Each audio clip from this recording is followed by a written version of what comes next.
Dans le domaine religieux, je crois et je fais ce que Saint Louis croyait et faisait. Nous avons vécu avec Vatican II une révolution dans la Sainte Église, où l'on a vu des changements en tout. Ils n'ont pas changé pour changer, ils ont changé pour détruire. Le passé ne posait aucun problème. Seules les nouveautés en posent. En croyant et faisant ce que Saint Louis croyait et faisait, notre position est inattaquable. Notre reine de France, la très sainte Vierge Marie à la Salette, nous a parlé d'une éclipse. Une éclipse oblige un astre d'en cacher un autre. Si l'Église est éclipsée, l'astre qui l'éclipse ne peut être la Sainte Église. Et j'ai écrit une brochure donc, qui s'appelle L'Église éclipsée.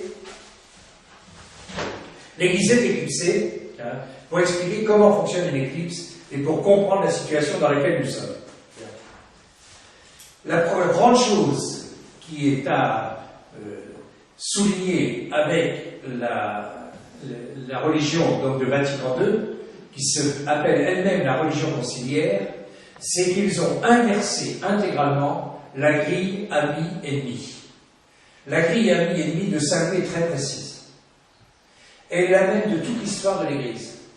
Et depuis Vatican II, nos ennemis sont devenus leurs amis, et nous, qui sommes attachés à l'Église de toujours, nous sommes devenus les pires ennemis.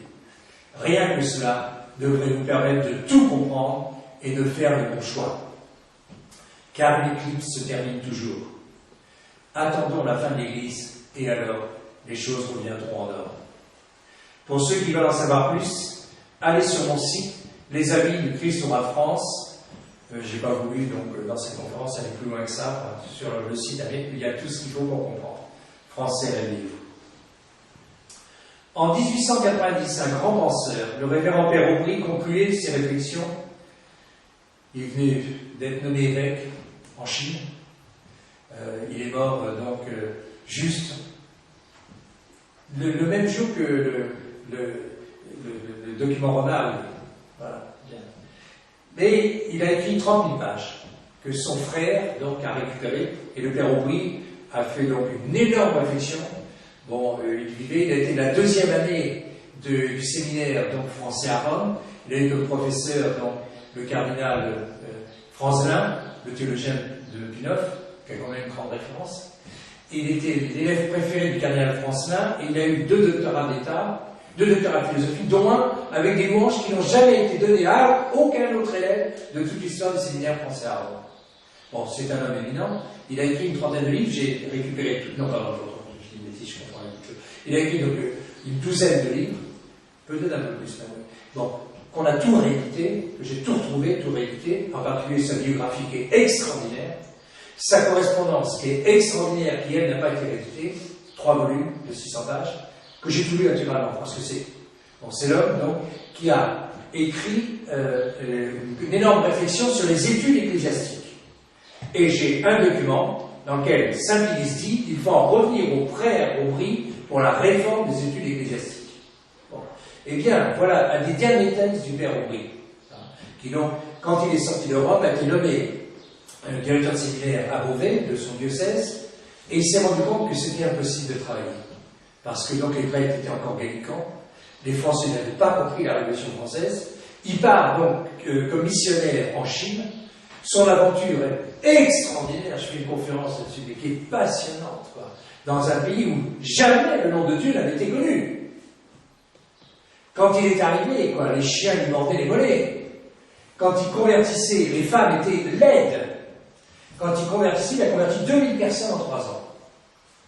Voilà les confesseurs de la foi. C'est le type d'homme qu'il nous faut. Voilà, c'est ça, les clercs qu'on veut. Les confesseurs de la foi.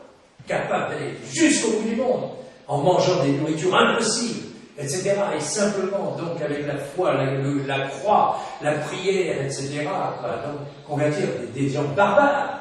Les femmes changeaient de tête. Dans les jardins, des fleurs apparaissaient, et les chiens venaient lui lécher dans les mains, quand il était donc chez les convertis. Et donc, on voyait même la nature se convertir à l'arrivée des missionnaires. Et cet élan missionnaire, qui est gigantesque, oui, mais je vais en parler un peu plus, c'est vrai, hein, donc, qui est le rôle de la France. La France a représenté à peu près 90% des missionnaires du XIXe siècle. Et l'épiscopat missionnaire français d'hommes extraordinaires, quand on compare cet épiscopat avec l'épiscopat donc officiel en France, magouillé avec bien sûr le gouvernement, hein, où donc Rome présentait un saint, le gouvernement présentait un très mauvais, puis on se mettait d'accord sur quelqu'un de médiocre. Et on a un épiscopat du 19e médiocre, à part donc deux grandes personnes, le cardinal Bousset pour la première partie du 19e et le cardinal Pie pour la deuxième partie du 19e. Bon. Et l'épiscopat missionnaire est extraordinaire. Extraordinaire. C'est là où il faut trouver le type d'homme, le type d'évêque qu'il nous faut, etc. Bon.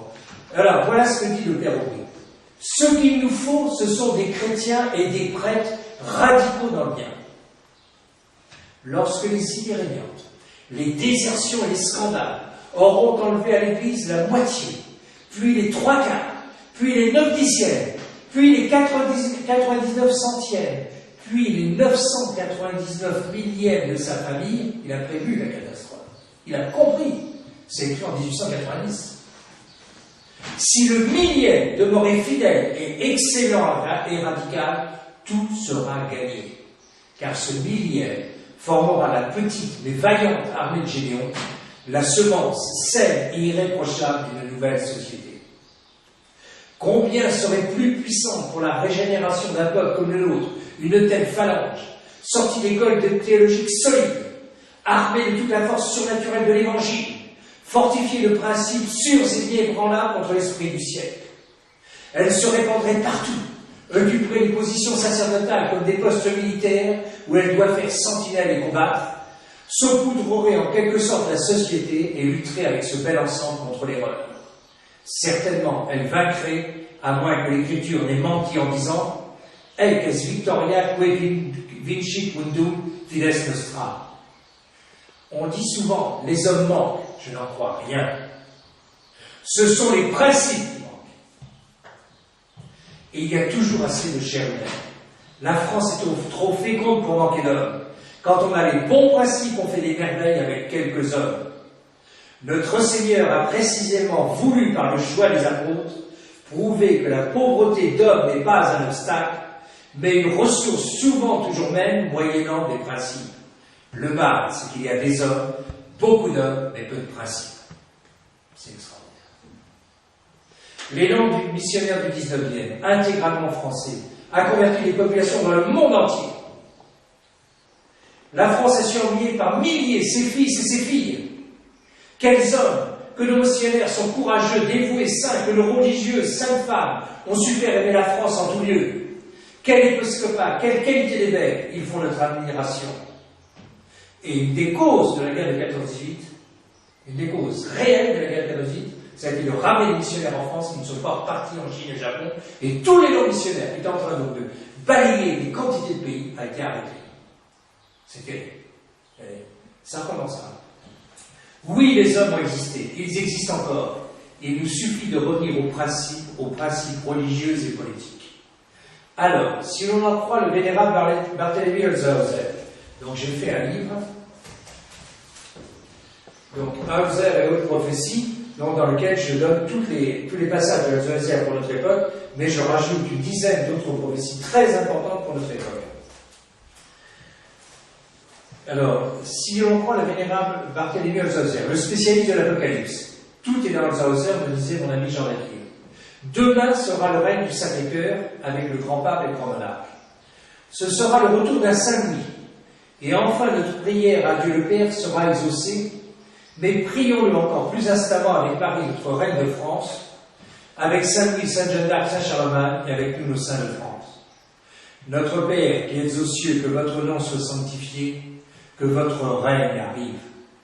Français, réveillez-vous. Français, convertissez-vous. Il veut régner sur la France et par la France sur le monde. Saint-Louis, protégez-nous, protégez notre France. Vive le Christ, roi de France.